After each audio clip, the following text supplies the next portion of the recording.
But I'm going to turn this back on you just for a minute. Sure. As you asked me what my superpower was, I want to ask you, what do you see as your superpower? Great question. This interview series is supposed to be about all about my guests, but I appreciate the question. I would say for me, it is emotional commitment.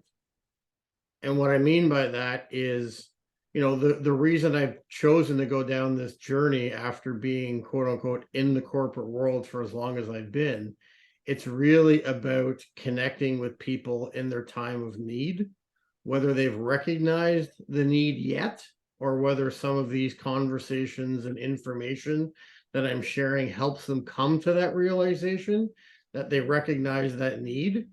I and you and others have been on that journey of self-awareness and improvement, but there is that sort of moment in time where you come to the realization of, self-awareness to say, I can be better, or I need to do something more because this doesn't feel like it's all of me.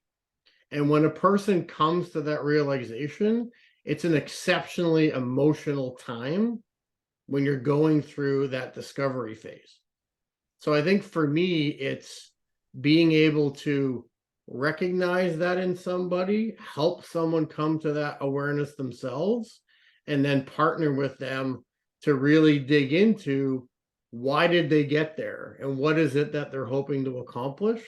And then how do we begin sort of that journey of adding elements and building blocks, some of the specifics you mentioned, like change management and emotional intelligence and understanding. And there's lots of tools out there, some that I work with, to understand self better, but also understand your team dynamic better.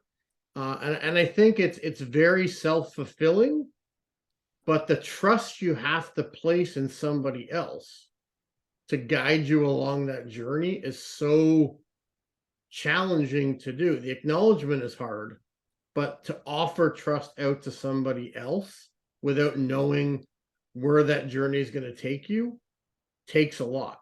So for me, I think being able to emotionally connect as my superpower to what fears and risks that person is taking and wants to take is really where I enjoy being. And I think I do a reasonably good job of it.